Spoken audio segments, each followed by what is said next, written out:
Hello students and welcome to Santosh Chemistry tutorial. Today is the third lecture of chapter 1, some basic concepts of chemistry. New topic is how to calculate average atomic mass. But first we will do summary of last lecture. What is the summary? AMU के बारे में पढ़ा था हमने, atomic mass unit. Weight of carbon 12 atom कितना assume किया था हमने 12 AMU 12 atomic mass unit 1 AMU किसके इक्वल आया था फिर यहाँ से 1/12 of weight of carbon 12 atom. पिछले रिजल्ट हैं सारे.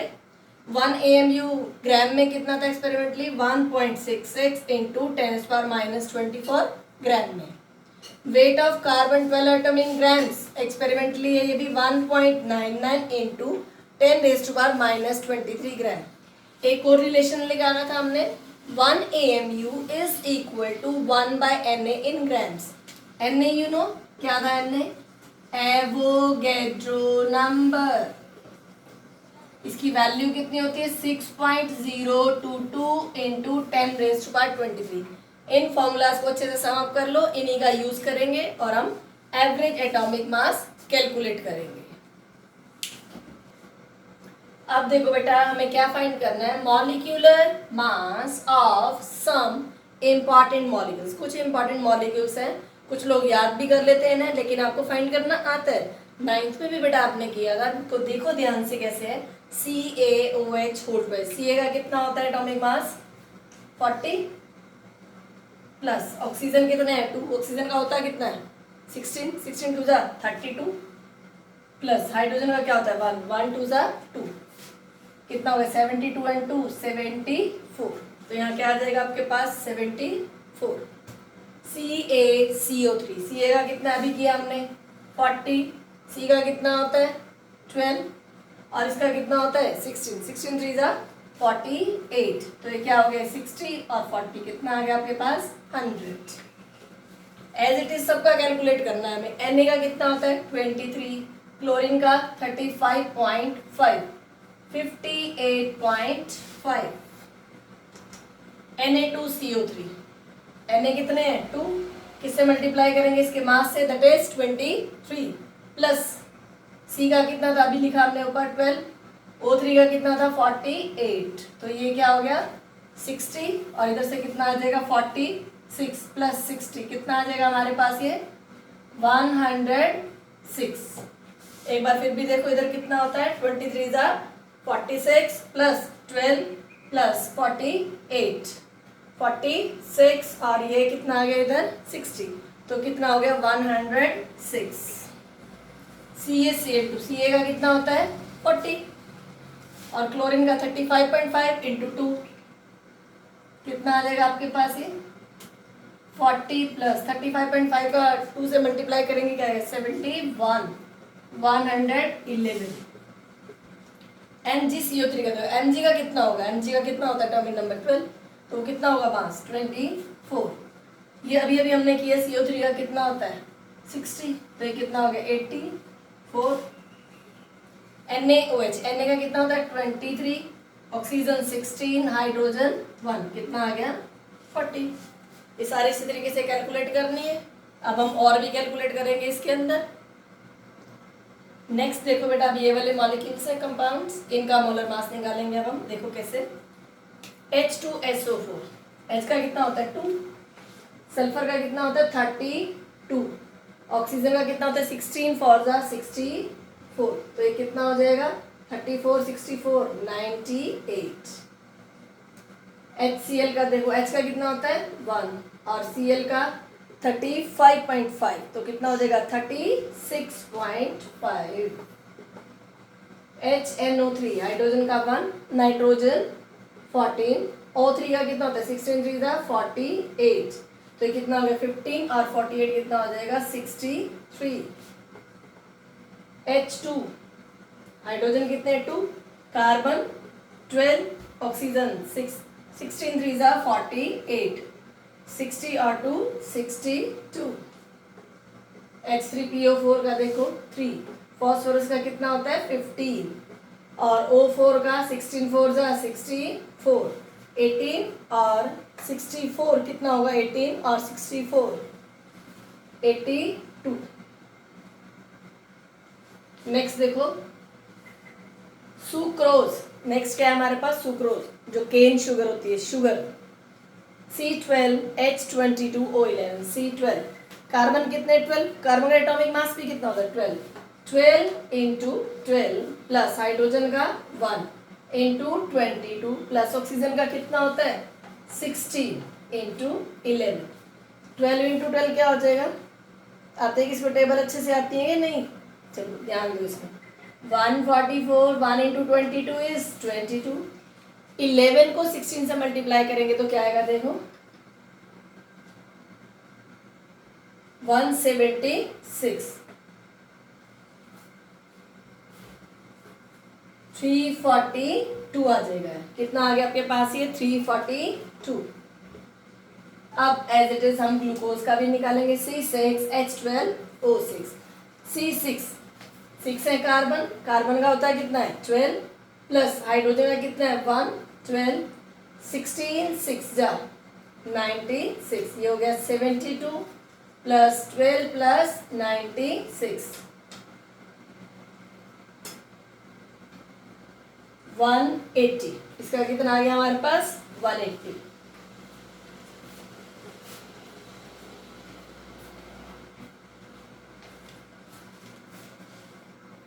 एक बार देखो बेटा, इसमें ये थोड़ा रॉन्ग लग रहा है, हमने गड़बड़ कर दी इसमें, ये यहाँ पर ठीक नहीं है, देखो H3 हो गया, P का कितना होता है 15 तो एटॉमिक नंबर होता है, एटॉमिक मास कितना होता है 31, तो इसका करो 34 और 64 कितना आ जाएगा 98, तो यहाँ पर क्या आएगा आपका ये 98। तो अभी ये हमारे कंपाउंड्स थे, इन सब का हमने क्या निकाल लिया, मॉलिक्यूलर मास। नेक्स्ट देखो बेटा, हमारा कॉन्सेप्ट है concept of average atomic mass. Average atomic मास निकालना है हमें, तो हम किसका एक एग्जाम्पल लेके चलते हैं, कार्बन एटम। कार्बन क्या होता है ये आपको पता है 6R12, इसमें प्रोटॉन कितने होते हैं 6, न्यूट्रॉन कितने होते हैं 6, ये एटॉमिक नंबर है, यही नंबर ऑफ क्या होता है प्रोटॉन है, और इसका एटॉमिक मास कितना होता है हम फाइंड करके देखते हैं अभी। ये होता है न्यूट्रॉन प्लस प्रोटॉन, कितने हैं न्यूट्रॉन 6, प्रोटॉन भी कितने हैं 6, तो ये कितना आ गया 12।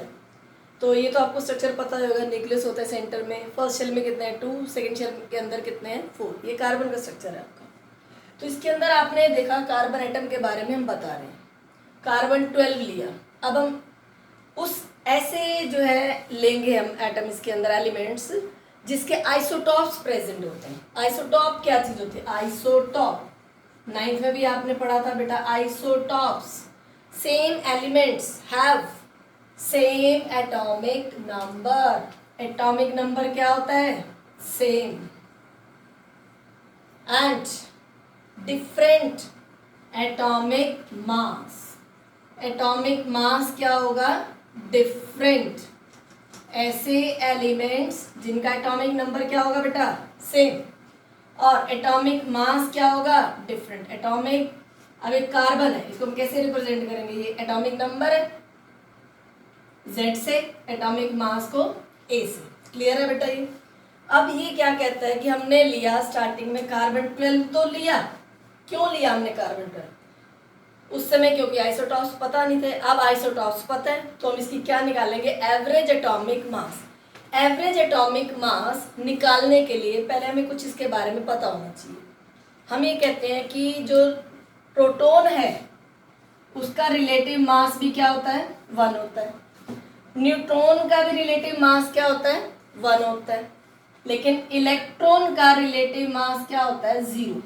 अब आप ये कह रहे हैं ऐसे कैसे, प्रोटॉन का रिलेटिव मास क्या है 1, न्यूट्रॉन का क्या है 1, इलेक्ट्रॉन का रिलेटिव मास क्या है 0। ये अब हम बताते हैं अभी आपको, और सेकंड चैप्टर में भी आप ये अच्छे से पढ़ेंगे। इसके अंदर देखो, जैसे अब हम ये कह रहे हैं कि प्रोटॉन का 1 है, न्यूट्रॉन का 1 है, इलेक्ट्रॉन का 0। अब एक एग्जाम्पल आपके सामने, मॉर्निंग में सभी नहाते तो होंगे, चलो जब आप नहाने जाते हैं, हेयर वॉश किए जैसे आपने, नहाने से पहले आप अपनी बॉडी का वेट करके गए, कितना था 60 kg, कितना वेट आया आपकी बॉडी का 60 kg। नहाते समय आपने हेयर वॉश किया, कुछ बाल गिरते भी हैं, आने के बाद आपने फिर से वेट किया अपने बॉडी का, फिर भी 60 आया। क्या वो कुछ बालों के गिरने की वजह से क्या वेट कम हो जाता है? नहीं। तो ऐसे ही इलेक्ट्रॉन में भी होता है। जैसे एटम का जो होता है, इसके अंदर इलेक्ट्रॉन कुछ निकल जाने से एटॉमिक मास पर कोई फर्क नहीं पड़ता। इसी के एक एग्जाम्पल को देखो ध्यान से। जैसे सोडियम है, उसका एटॉमिक मास कितना है? 23। सोडियम आयन Na+ होता है, उसका भी मास क्या है? 23। क्या देखा आपने यहाँ पर? चाहे सोडियम एटम हो तो भी एटॉमिक मास वही है, सोडियम आयन है तो भी एटॉमिक मास वही है। मतलब एटॉमिक मास पर कोई फर्क नहीं पड़ता इलेक्ट्रॉन के निकल जाने से। ये आपको समझ में आया? अब हमने ये सीखा यहाँ पर कि आइसोटॉप्स लिए, कार्बन 12 लिया। पहले हमें आइसोटॉप्स और प्रेजेंट नहीं पता थे, लेकिन अब हमें पता लग गए तो हमें क्या निकालना पड़ेगा? उसका एवरेज एटॉमिक मास। कौन कौन से आइसोटॉप्स हमें पता चले? और कार्बन 13, कार्बन 14। कौन कौन से पता चले हमें? Carbon 13, carbon 14। फिर साइंटिस्ट ने ये देखा कि ये हमें आइसोटॉप्स तो पता चले, इसकी नेचुरल, इनकी जो अबंडेंस है वो कितनी है? अबंडेंस क्या होती है? कितने ज़्यादा अमाउंट में ये प्रेजेंट है, उसकी अबंडेंस के बारे में जाना। हम दो के बारे में कर लेते हैं, चलो देखो ध्यान से। कार्बन 12 की अबंडेंस कितनी थी? 99%। कितनी थी? ये नेचर में कितना प्रेजेंट था? 99%। कार्बन 13 कितना प्रेजेंट था? 1%। अब हम निकालने जा रहे हैं यहाँ पर कार्बन का एवरेज एटॉमिक मास। एवरेज एटॉमिक मास कैसे निकाल? ध्यान से देखो, इसका एटॉमिक मास कितना है? 12। इसको इसकी परसेंट से मल्टीप्लाई किया 99, प्लस में इस कार्बन का एटॉमिक मास क्या है? 13। इसकी परसेंट क्या है? 1 डिवाइडेड बाय 100। इसको और एक तरीका है करने का, परसेंट इसकी ओपन कीजिए, क्या होगा? 12 इंटू 0.99। 99/100 क्या होता है? 0.99 प्लस इसका कितना है मास? 13। इसकी कितनी आएगी? 1/100 क्या होगा? 0.01। समझ में आया? ये इस तरीके से भी निकाल सकते हैं तो भी यही आएगा, इस तरीके से भी निकाल सकते हैं, दोनों ठीक है। 99/100, 1/100 तो भी यही चीज़ आती। 12 इंटू 0.99 क्या आएगा आपके पास? मल्टीप्लाई करके देखो 11.88। कितना आ जाएगा ये आपका? 11.88 प्लस में इसको मल्टीप्लाई किया तो क्या आया? 0.13। कितना आ गया आपके पास? 0.13। अब इन दोनों को ऐड करो, ये आ गया 12.01। तो कार्बन का एवरेज एटॉमिक मास क्या है हमारे पास? 12.01। समझ में आया? देखो ध्यान से, एक डेफिनेशन और निकल के आई यहाँ से। हम अभी तो हमने कॉन्सेप्ट शुरू किया था, इसकी एक डेफिनेशन बनेगी क्या? सम ऑफ, यहां से करो, सम ऑफ क्या है ये? Atomic masses of the isotopes. Sum of atomic masses of the isotopes each multiply by its natural abundance। हर एक किससे मल्टीप्लाई हो रहा है? अपनी नेचुरल अबंडेंस से। अभी नेचुरल अबंडेंस हमें कैसे पता चली थी? एक्सपेरिमेंट से। तो अब निकालना आ गया आपको एवरेज एटॉमिक मास कैसे निकाला जाता है। अब हम इसकी एक और डेफिनेशन पढ़ेंगे। अभी हमने जो किया था न्यूमेरिकल, उससे हमने देखी थी एक डेफिनेशन आती थी, वही डेफिनेशन है। देखो एवरेज एटॉमिक मास क्या होता है? Average atomic mass of an element is sum of masses of its isotopes each multiplied by its natural abundance. तो हमें पता होना चाहिए पहले उसकी नेचुरल अबंडेंस। अब हमें क्या करेंगे यहाँ पर? एक न्यूमेरिकल। अभी कार्बन का किया था, अब हम किस पर करेंगे? सिल्वर पर। सिल्वर का आइसोटॉप देखो ध्यान से, कॉपी पेन निकालो बेटा, आपको भी करना है। Silver symbol Ag। 107, दो आइसोटॉप होते हैं, 107 और 109। नेचुरल अबंडेंस देखो इसकी कितनी है?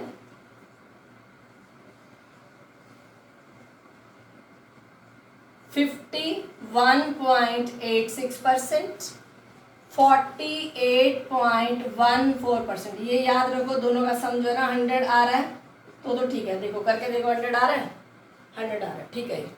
अब इसका निकाल के देखो, एज इट इज हमने जैसे कार्बन का किया था, अब इसका भी करेंगे।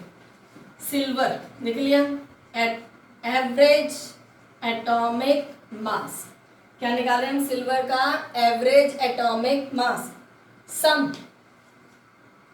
क्या था, सम ऑफ इट्स मासेस कितना है यहाँ पर 107, दूसरे का कितना है 109।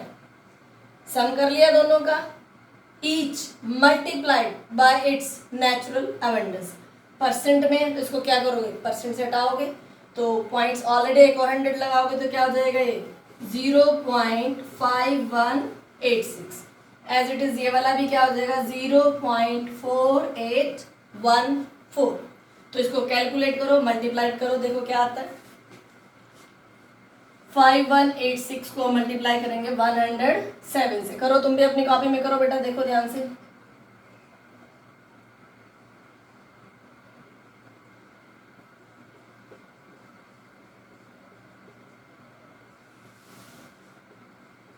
करो करो जल्दी करो बेटा। ये आ गया फर्स्ट वाले का, देखो ध्यान से। तो क्या आ जाएगा यहाँ पर ये 55.4902। इसको भी मल्टीप्लाई करो अभी, देखो क्या ये 4814 को किससे मल्टीप्लाई करना है हमने 109 से।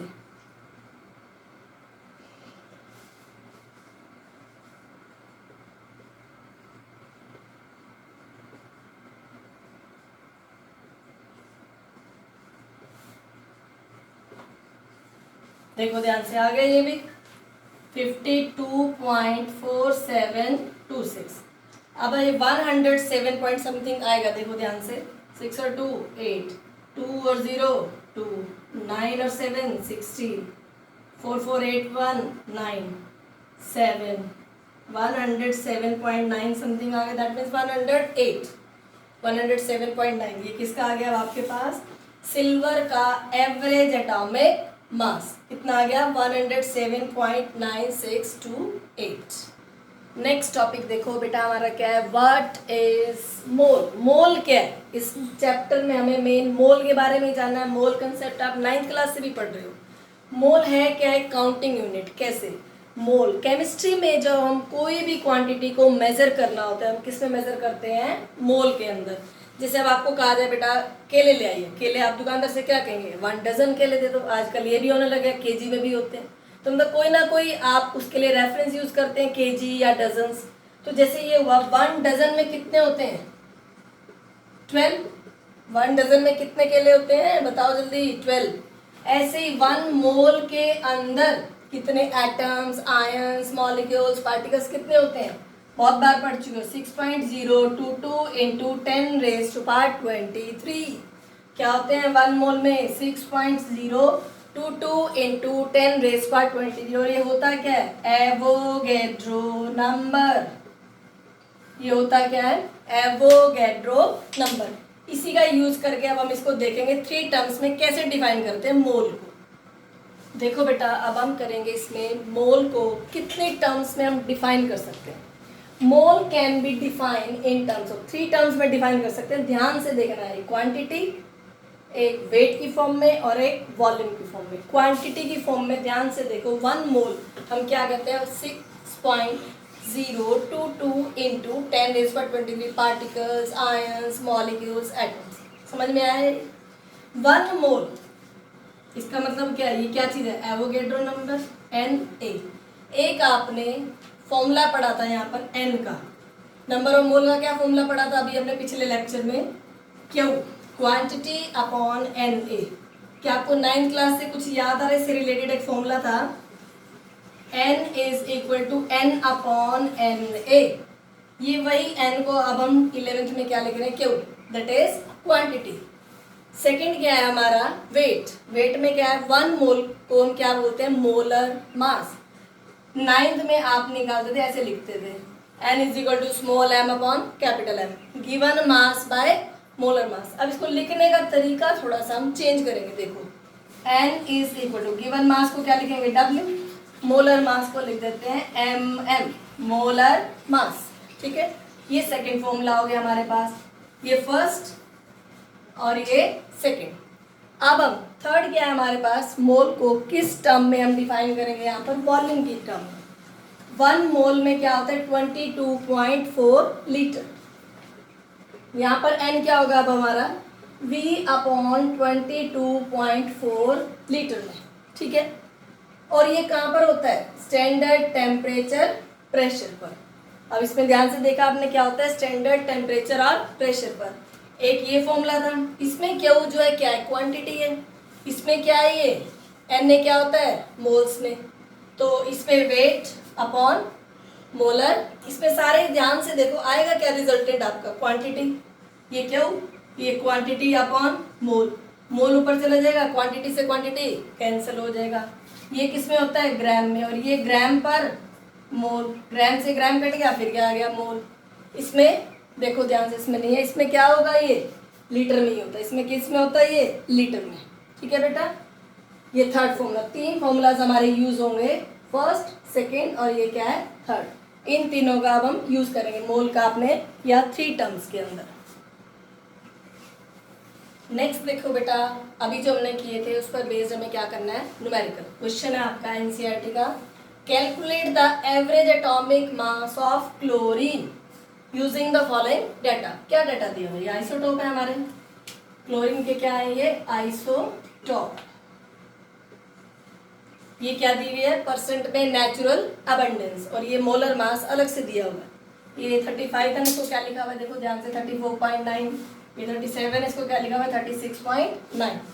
क्लोरीन का एवरेज एटॉमिक मास अभी किया था, क्या फॉर्मूला था सम ऑफ इट्स मासेस, इसके आइसोटॉप्स का क्या है मास का सम, कितना है मास 9689 36.9659, ये तो मासेस लिख दिया आपने सम। मास को किससे मल्टीप्लाई करना है इसकी नेचुरल अबंडेंस से, परसेंट लगाओगे अपॉन 100 आएगा तो क्या आ जाएगा 0.7577। इसके सेम इसके लिए भी क्या हो जाएगा 0.2423।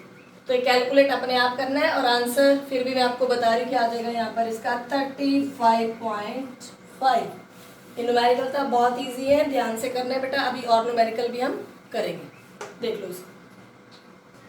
नेक्स्ट क्वेश्चन देखो बेटा, इन 3 मोल्स, कितने मोल्स हैं 3 moles of ethane C2H6 formula है, calculate the following.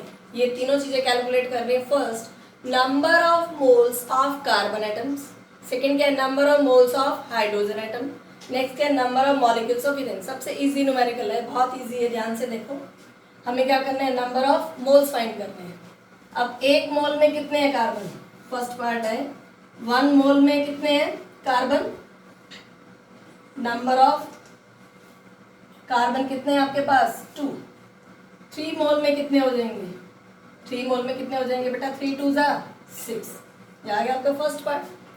As it is second part में देखो 1 मोल के अंदर, ये 1 मोल है, 1 मोल के अंदर हाइड्रोजन कितने हैं 1 मोल कंटेन हाइड्रोजन 6, तो 3 मोल्स में कितने हो जाएंगे 3 into 6 कितने आ जाएंगे आपके पास ये 18। समझ में आए। 1 मोल में कितने हैं बेटा एक फॉर्मूले के अंदर, 1 मोल के अंदर कितने हैं 6, तो 3 के अंदर कितने हो जाएंगे मल्टीप्लाई हो जाए 3 6 जा 18। अब थर्ड पार्ट क्या आपके पास नंबर ऑफ मॉलिक्यूल्स, ध्यान दे इसमें थे मोल्स, इसमें क्या है number of molecules. Third part number of molecules जब निकालना होता है तो उसमें क्या होता है n into Na। आपने 9th में भी ये पढ़ा था, अभी अभी मैंने आपको बताया n into n upon Na, याद आया। और क्या लिखा था अभी हमने इसको n is equal to Q upon Na, तो क्या फाइंड करना है हमें Q n into Na। आ गया हमारे पास यही। n कितने हैं नंबर ऑफ मोल्स कितने हैं 3, Na क्या होता है एवोगैड्रो नंबर 6.022 इंटू 10⁻23। मल्टीप्लाई करो इसको, कितना आ गया आपके पास 18.066 इंटू 10⁻23 मॉलिक्यूल्स। ऐसे ही आपका न्यूमेरिकल ये कंप्लीट होता है। अब एक और न्यूमेरिकल करेंगे हम, ये देख लिया आपने, एक और न्यूमेरिकल करेंगे हम। नेक्स्ट न्यूमेरिकल देखो बेटा, the ratio of mass of oxygen and nitrogen of particular gaseous mixture, कितनी रेशो दी हुई है? 1:4. That means weight of oxygen upon weight of nitrogen, कितनी रेशो दी हुई है? 1:4. The ratio of number of their molecule, उनके molecule की ratio निकालनी है, वो क्या होगी? ये 4 ऑप्शन आपके पास फाइंड करनी है। अब यहाँ क्या मेंशन है? एक वर्ड गैसियस, तो O को हम गैसियस फॉर्म में कैसे लिखते हैं? O2. N को कैसे लिखेंगे? N2. तो क्या रेशियो आई हुई आपके पास? 1:4. अब नंबर ऑफ मोल्स होते क्या आपके? गिवन मास बाय मोलर मास, देखा आपने ध्यान से, given mass by molar mass. Ratio of moles जो होती है वो क्या होती है? रेशियो ऑफ मॉलिक्यूल्स, ये चीज ध्यान रखनी है बेटा आपने। रेशियो ऑफ मोल्स को हम क्या कहते हैं? Ratio of molecules. समझ में आई? अब इसका मतलब हमें क्या निकालना है? रेशियो ऑफ मोल्स, तो हमारे पास क्या आ जाएगी? Ratio of molecules. Number of moles होते क्या है, उसकी रेशियो निकालेंगे। पहले किसके हैं? ऑक्सीजन के। Number of moles of oxygen, number of moles of nitrogen. तो इसके लिए फॉर्मूला क्या होगा? ध्यान से देखो, नंबर ऑफ मोल के लिए फॉर्मूला क्या होता है? W upon molar mass. W upon molar mass किसका? ऑक्सीजन का। और इसमें कितना आएगा? W upon molar mass of nitrogen का। तो अब यहाँ से देखना फॉर्म, इसको सॉल्व करेंगे हम कैसे?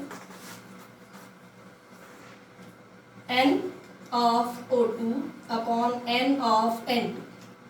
गिवन कितना है हमारे पास इसका? W कितना है हमारे पास? W of O2 upon W of N2।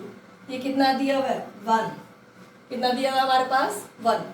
तो O2 का कितना हो जाएगा हमारे पास? बताओ जल्दी से। O2 का, ऑक्सीजन का कितना होता है? 6 × 2 = 32। 32 आ गए यहाँ पर। तो इसका क्या होगा अब हमारे पास? नाइट्रोजन का कितना दिया हुआ है? 4। कितना दिया हुआ है हमें? 4। तो मोलर मास इसका कितना आ जाएगा? 28। तो यहाँ से क्या आ गया? 1/32। 4 ऊपर क्या चला गया? 28। तो कट करके क्या आ गया? 7/32 का मतलब है 7:32।